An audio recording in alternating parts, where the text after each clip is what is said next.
morning, friend. It is I, Corey Leland, top of the hour with Corey Leland. It's an invitation to you and everyone to unite simultaneously in prayer and meditation and the willingness to quiet the mind, the best of your present ability. You relax your brain.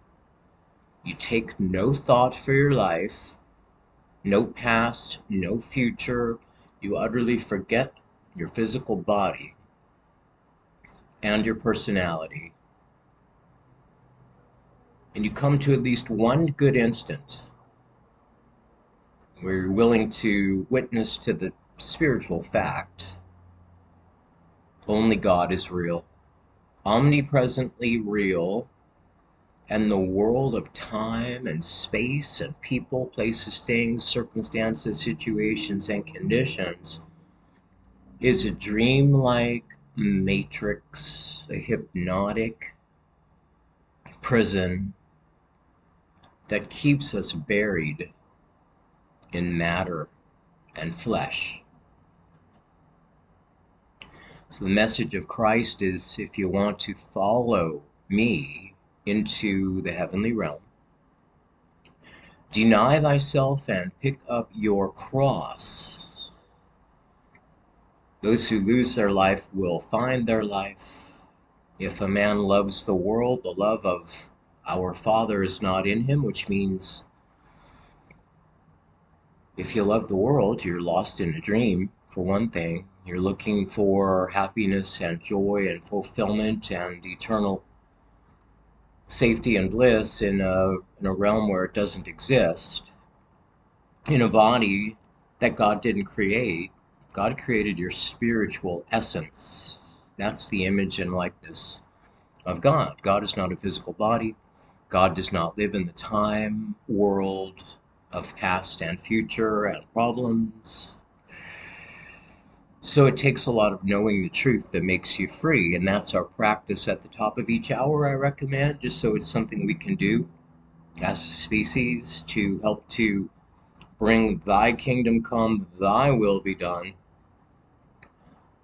which is your willingness to have heaven replace completely the illusion of earth and time and space and problems and death. And as the world, which is completely unreal to the Spirit of God, your true essence, you have to be knowing that truth so that truth can make you free.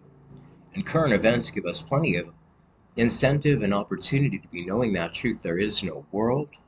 It does not exist. It seems to be real, just like dreams at night seem real, just like you may have cried in a movie theater knowing full well it wasn't actually happening.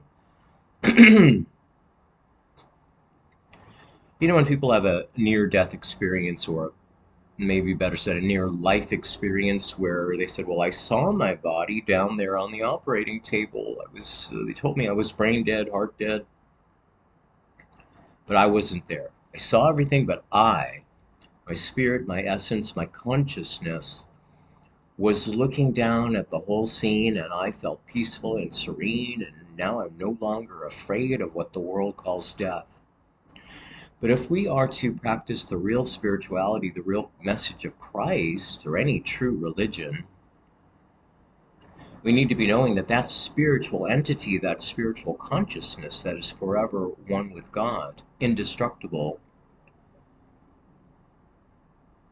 is the only self, the only reality, and that you are in a dream world and your body is part of that dream. But you have a spiritual essence, and the spiritual kingdom that essence abides in is your only real home. So we're not even really in the world, and you're certainly not really the you that you think you are.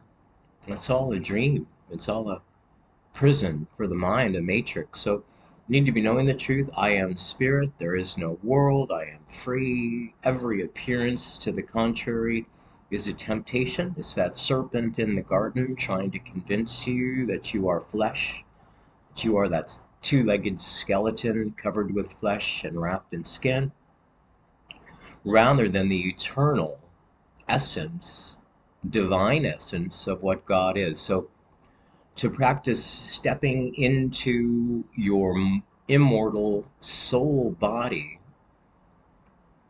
Because the leap from the mortal mind, the human consciousness, into the Spirit of God is a little bit too far.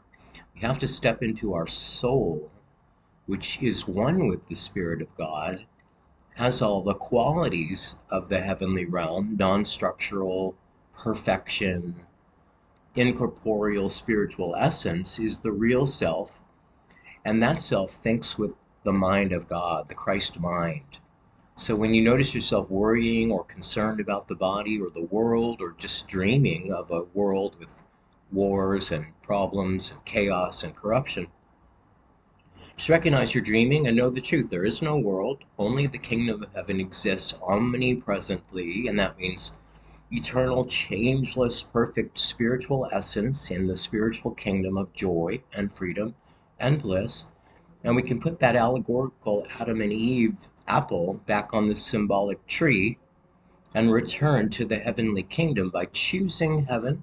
At that top of the hour time, I choose heaven, which really just means to choose your reality as a perfect spiritual body and not the fleshly image in a world of illusion.